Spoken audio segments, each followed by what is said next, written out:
পঙ্গু হামিদের বয়স ৬০-এর কাছাকাছি। চামড়া ঝুলে গেলেও শক্ত সমর্থ। এখনও ঝুনা নারকেলের খোসা মুহূর্তের মধ্যে খুলে ফেলতে পারে।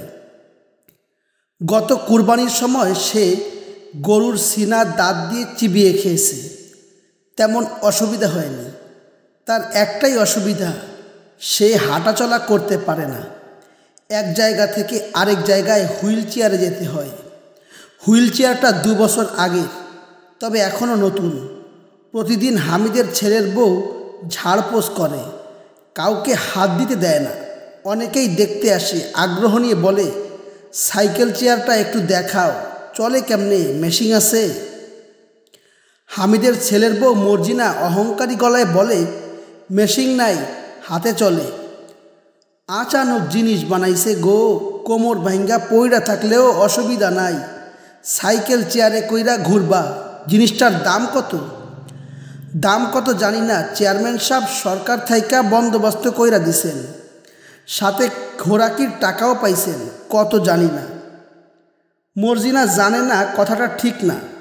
খোরাকির টাকা মাসে ১০০ করে পাওয়া যায়।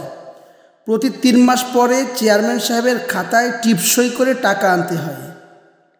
এলাকার চেয়ারম্যান হাজী শামসুদ্দিন চৌধুরী লোক ভালো, কৌশলের কাজকর্ম তার মতো কেউ জানে না। সে ছাড়া অন্য কেউ হামিদের জন্য হুইল চেয়ারের ব্যবস্থা করতে পারত না। ৩০ বছর আগে মুক্তিযুদ্ধ হয়েছে, আর চেয়ার এসেছে ১৭ মাস আগে। হামিদ মুক্তিযুদ্ধে আহত হয় নাই। সে ২ বছর আগে কোমর ভেঙেছে কাঁঠাল পাড়তে গিয়ে, পিছলে পড়ে। চেয়ারম্যান হাজী শামসুদ্দিন চৌধুরী ৩ জায়গায় চিঠি লিখেছেন।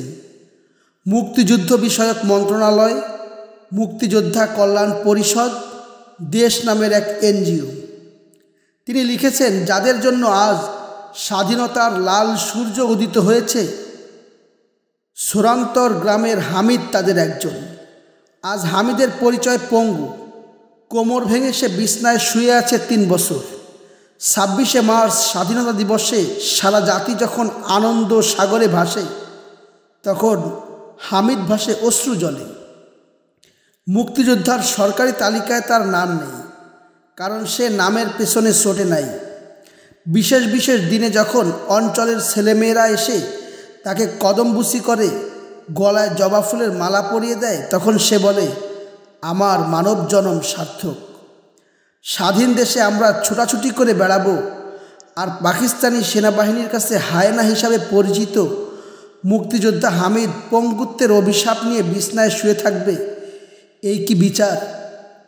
চেয়ারম্যান হাজী শামসুদ্দিনের জ্বালাময়ী প্রতিবেদন এবং নানান জায়গায় ছোটাছুটির কারণে দেশ এনজিও একটা হুইল চেয়ারের ব্যবস্থা করেছে, সঙ্গে এককালীন ১০,০০০ টাকা। হাজী শামসুদ্দিন হুইল চেয়ারটা দিয়েছেন, টাকাটা রেখে দিয়েছেন। তিনি হামিদকে বলেছেন, হুইল চেয়ারের সঙ্গে লোক দেখানো কিছু টাকাও দিয়েছি, সেই টাকা আর তোমাকে দিলাম না। হুইল চেয়ার রিলিজ করতে এর চেয়ে বেশি টাকা নিজের পকেট থেকে গেছে, বুঝেছ? বিনয়ে গলে গিয়ে হামিদ বলেছে, বুঝেছি স্যার। হাজী সাহেব দীর্ঘ নিঃশ্বাস ফেলে বলেছেন, পাবলিকের সেবা করতে গিয়ে নিজে হচ্ছি পথের ফকির, একটা কপালের লিখন ছাড়া আর কিছুই না। যাই হোক, চেষ্টায় আছি তোমার জন্য বয়স্ক ভাতার ব্যবস্থা যাতে করা যায়। মাসে ২০০ টাকা পাবে আজীবন। এর মধ্যেও ভেজাল আছে, কয়েকজনকে টাকা খাওয়াতে হবে। ৪,০০০ টাকা পান খাওয়ার জন্য দিতে হবে। তুমি ২,০০০ দাও, বাকিটা আমি নিজের পকেট থেকে ম্যানেজ করব। পারবা না? পারবো চেয়ারম্যান সাহেব, তোমাদের জন্যে দেশ স্বাধীন হয়েছে। এখন আমরা যদি কিছু না করি, সেটা হবে জাতির প্রতি বেইমানি। এই ধরনের কথাবার্তা শুরু হলে চেয়ারম্যান সাহেব দীর্ঘ বক্তৃতা দেন। আশেপাশে শ্রোতা থাকলে বক্তৃতা থামতেই চায় না। তখন হামিদ বড় অস্বস্তি বোধ করে, কারণ সে কোনোদিন মুক্তিযুদ্ধ করে নাই। এর চেয়ে ভয়ঙ্কর কথা, সে নাম লিখিয়েছিল রাজাকারে। তাদের কমান্ডারের নাম ছিল সিদ্দিক কমান্ডার। সিদ্দিক কমান্ডার ঠান্ডা মাথায় মানুষ জবেহ করত এবং বলতো, মানুষ জবেহ করার সময় খবরদার কেউ বিসমিল্লাহ বলবা না, শুধু বলবা আল্লাহু আকবার। যুদ্ধে যাবার সময়ও বিসমিল্লাহ বলে যাওয়া যায় না, তখনও বলতে হয় আল্লাহু আকবার। আবার ওষুধ খাওয়ার সময়ও বিসমিল্লাহ বলা যাবে না, বলতে হবে আল্লাহু শাফি। বুঝেছে সবাই? বুঝতে পারলে বুলন্দ আওয়াজে বলো ইয়েস কমান্ডার। তারা সবাই উঁচু গলায় বলতো ইয়েস কমান্ডার। হামিদ যে রাজাকার দলে ছিল এটা তার অঞ্চলের কেউ জানে না। সংগ্রামের সময় সে ধান কাটার কাজ নিয়ে সিলেটের হাওড় অঞ্চলে গিয়েছিল। সংগ্রাম শুরু হবার পর গাড়ি নৌকা সব বন্ধ। সে আটকা পড়ে, হাতে নাই পয়সা। মুক্তিতে যাওয়া যায় কিন্তু মুক্তিতে টাকা পয়সা নাই। রাজাকারে গেলে 70 টাকা বেতন, লুটপাটের ভাগও আছে, এছাড়াও অন্য সুবিধা আছে। মিলিটারি এক অফিসার একবার ক্যাম্প দেখতে এসে তাদেরকে 2 বোতল বিলাতি দিলেন। আহা কি জিনিস! শ্যারিল ছিলেন লঞ্চে। তিনি বললেন অল্প বয়সী 2টা মেয়ে ছেলে লাগবে। নানান ঝামেলা করে 2 জন জোগাড় হলো, তাদের স্যারের কাছে নিয়ে গেল। স্যার বললেন আমার জন্য তো চাই নাই, তোমাদের জন্য চেয়েছি, তোমরা ফুর্তি করো। শুধু কাজ করলে হয় না, কাজের সাথে ফুর্তিও লাগে। বোতল খাও, বোতল নিয়ে ফুর্তি করো। খাঁটি পাকিস্তানিদের জন্য উপহার। তারা 2 জনকে নিয়ে ফুর্তি করতে পারে নাই। একজন কিভাবে যেন পালিয়ে গেল, অন্যটা পালাতে পারল না। তার নাম ছিল রাধা। চেহারা ভালো ছিল, তবে তেজ ছিল। 8 দিন ছিল। 8 দিনে কিছুই খায় নাই, 1 ফোঁটা পানিও মুখে দেয় নাই। মেয়েটার ওপর হামিদের খানিকটা মায়া পড়ে গিয়েছিল। সে অনেকবারই পানি খাওয়াতে চেষ্টা করেছে। যতবারই গেছে ততবারই বজ্জাত মেয়ে তার মুখে থুতু দিয়েছে। আসল হারামি, আদরের মর্যাদা বোঝে না। দেশ স্বাধীনের পর সে 1 জোড়া বুট জুতা, খাকি শার্ট এবং প্যান্ট নিয়ে গ্রামে ফিরেছে এবং মিনমিনে গলায় বলেছে মুক্তিতে নাম লিখাইছিলাম, যুদ্ধে জীবন গেছে, জান নিয়ে ফিরতে পারবো ভাবি নাই, সবই আল্লাহ পাকের ইচ্ছা। গ্রামের মানুষ মুক্তিযোদ্ধা হিসাবে তাকে যথেষ্টই সম্মান দিয়েছে। স্কুলের হেডমাস্টার সাহেব তাকে একদিন স্কুলে নিয়ে গেলেন এবং বললেন তুমি তোমার অভিজ্ঞতার গল্প এদের বলবা, এরা শিখবে, দেশমাতৃকার মূল্য কি বুঝবে। হামিদ বিড়বিড় করে বলল এইসব পুলাপানের বিষয় না। হেড স্যার বললেন এরা যুদ্ধের মধ্যে বড় হয়েছে, সবই এদের বিষয়, এদের জানা দরকার। হামিদ গলাখাকারি দিয়ে যুদ্ধের গল্প শুরু করলো। কিভাবে তারা একটা লঞ্চ অ্যাটাক করে 7 জন মিলিটারি মারল এবং একটা হিন্দু মেয়ে উদ্ধার করল, যদিও সে শেষ পর্যন্ত বাঁচে নাই। হেড স্যার বললেন নাম ছিল কি মেয়েটার? হামিদ চাপা গলায় বলল রাধা। হেড স্যার বললেন আহারে, সবাই উঠে দাঁড়াও, রাধা মেয়েটার জন্য 1 মিনিট নীরবতা। সবাই উঠে দাঁড়ালো। হেড স্যার বললেন গলা ফাটায় বলো জয় বাংলা। গলা চিরে যেন রক্ত পড়ে, জয় বাংলা। হামিদ যুদ্ধের গল্প বলা বন্ধ করে দিয়েছে অনেক দিন। সে গল্প সেইভাবে বানাতেও পারে না। কি বলতে গিয়ে কি বলবে এটা নিয়ে ভয়ও থাকে। একবার তো প্রায় ধরাই পড়ে গিয়েছিল। পত্রিকা থেকে এক লোক এসে ছবি তুলবে, ইন্টারভিউ নেবে। ভাই আপনি কোন সেক্টরে যুদ্ধ করেছেন? আপনার সেক্টর কমান্ডারের নাম কি? হামিদ থতমত খেয়ে বলল লেখাপড়া জানি না তো ভাই সাহেব, কিছু ইয়াদও নাই। একবার মিলিটারির হাতে ধরা খাইলাম, তারা পায়ে দড়ি বান্ধা কাঁঠাল গাছে ঝোলায় রাখলো 3 দিন। তখনই মাথার গণ্ডগোল হয়েছে, কিছুই মনে নাই। যাদের সঙ্গে যুদ্ধ করেছেন তাদের নামও মনে নাই? যে না, কিছুই ইয়াদ নাই। আমি আর কোনো কথা বলবো না ভাইজান, কথা বললেই মাথায় যন্ত্রণা হয়। এখন কিছুদিন হামিদের সত্যি সত্যি মাথার যন্ত্রণা হয়। মাথার যন্ত্রণা খুব বাড়লে সে চলে যায় কুয়াতলায়। কুয়াতলাটা পাকা, হুইল চেয়ার নিয়ে ঘুরতে আরাম। তাছাড়া বিশাল 2টো জাম গাছ আছে, কুয়াতলার ছায়া পড়ে। গরমের সময় পাকা জাম টুপটাপ করে গায়ে পড়ে। গায়ে পড়া পাকা জামের স্বাদই আলাদা। কুয়াতলার একদিকে ঘুরে হামিদ, তার ঠিক অন্যদিকে ঘুরে তার নাতি সুধা। সুধার বয়স 2.5 বছর, ফর্সা গোলগাল মুখ।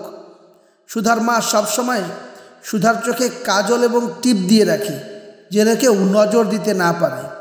সুধা আপন মনে রান্নাবাটি খেলে, বিড়বিড় করে হাত নেড়ে নেড়ে কথা বলে, হাসে। শুধু যখন হামিদ ডাকে এই কাছে আয়, তখন সুধার চোখ মুখ শক্ত হয়ে যায়। হামিদ যখন হুইল চেয়ার নিয়ে তার দিকে এগিয়ে যায় তখন সে চট করে উঠে দাঁড়ায় এবং হামিদের দিকে থু করে থুতু দেওয়ার ভঙ্গি করে। এর কারণটা কি? দাদার সাথে একই ব্যবহার। হামিদ ইচ্ছা করলেই ছেলেকে ঘটনাটা বলতে পারে। মেয়ে তার বাবার হাতে কয়েকটা চড় খেলেই সহবত শিখবে। তবে হামিদ এখনও ছেলেকে কিছু বলেনি। কারণ ঘটনার কারণ বের করা দরকার।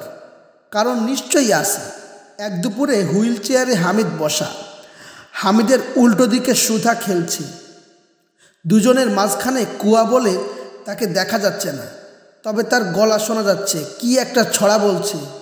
ও কুটকুট কই যাস, ভাত নাই পান্তা খাস, পান্তায় আছে শিং মাছ, শোয়ের বাড়িতে বড়ই গাছ। হামিদ ডাকলো, সুধা, ও সুধা।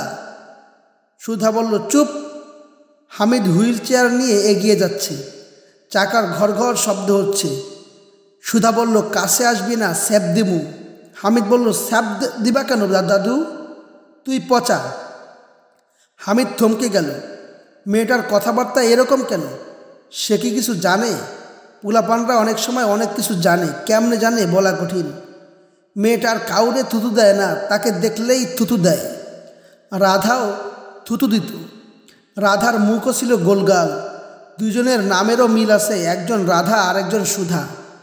হামিদ সাবধানে হুইল চেয়ার নিয়ে এগোচ্ছে, এত সাবধানে যেন কোনো শব্দ পর্যন্ত না হয়। সুধা দাদাকে দেখে চমকে তাকালো। হামিদ বলল, দাদু জাম খাইবা? সুধা মুখ ভেঙচি দিল, জিব্বা বের করে সাপের মতো নাড়ছে। বদ মেয়ের এত বড় জিব্বা! কেসি দিয়ে কস করে জিব্বাটা কেটে ফেললে মনটা শান্ত হতো। সেটা সম্ভব না। আদরের নাতনি, মেয়েটার বিষয়ে তার বাবা মাকে বলা দরকার। শাসন করার দায়িত্ব বাবা মার। দাদা দাদির শাসন বাবা মা নিতে পারে না। রাতে খাবার সময় হামিদ বলল, বৌমা, মেয়েটার একটু শাসন করা দরকার। হামিদের ছেলের বউ মর্জিনা অবাক হয়ে বলল, আব্বাজান, শাসন করব কেন? এমন লক্ষ্মী মেয়ে, সারাদিন নিজের মনে খেলে। হামিদ বলল, কিছু কিছু বাজে অভ্যাস হয়েছে। স্যাপ দেয়, আবার মুখ ভেংসি দেয়। কারে স্যাপ দেয়? আমারে।